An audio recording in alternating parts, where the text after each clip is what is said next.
我要去巴黎最危險嘅地方啊！冇錯，今日同一抽大隻佬係一抽啊！一齊去巴黎傳說中都唔係傳說噶啦，反正係最 dangerous 嘅93區去搞咩呢？去尋找極致嘅美味。因為我夜晚唔敢去，所以先日頭嚟啦。今日冇帶手袋啦，又冇帶首飾噶。然後經過熟人帶路，我哋就嚟咗呢度啦。好明顯日頭係冇乜人噶，但就係完全唔似大家想象中嘅巴黎咁咯。不過呢度一切都係祥和嘅景象，仲有好多國產嘅金色玉石。結果發覺佢哋其實唔係好 nice 噶咋。原本諗住拍啲風土人情啦，但拍咗幾秒就俾人哋大力孖叉咗啊，所以都係唔敢影啦。撤退之後，我哋就去食嘢啦。跟住呢個神秘嘅煙幕，我哋又終於揭開咗呢個極致美味嘅面紗，就係民風淳樸嘅歌仔手工烤肉啊，係由超市購物車組裝而成噶，純炭燒牛肉串，仲可以有法包添噶，全部咧都係歌仔嘅家鄉配方嚟噶，價錢就好經濟實惠啦，1歐1串。因為抽大隻佬係歌仔嘅熟客啊，所以10歐咧其實係可以去到13到15寸噶。等我試真啲先，真係好好味啊！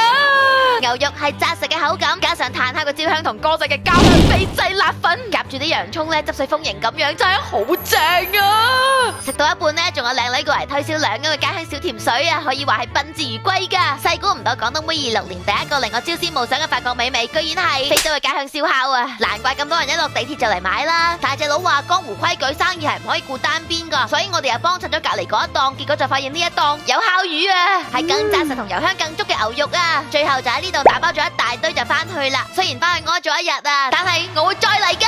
我知道呢排更新係慢咗啊，唔係係好慢噶，但信我啊，我會努力更新噶。呢個禮拜就會開始更新香港啲片啦，真係爭咗你哋好多啊，所以要趕翻啲進度啊，唔好意思啊。咁我哋下期繼續啦，拜。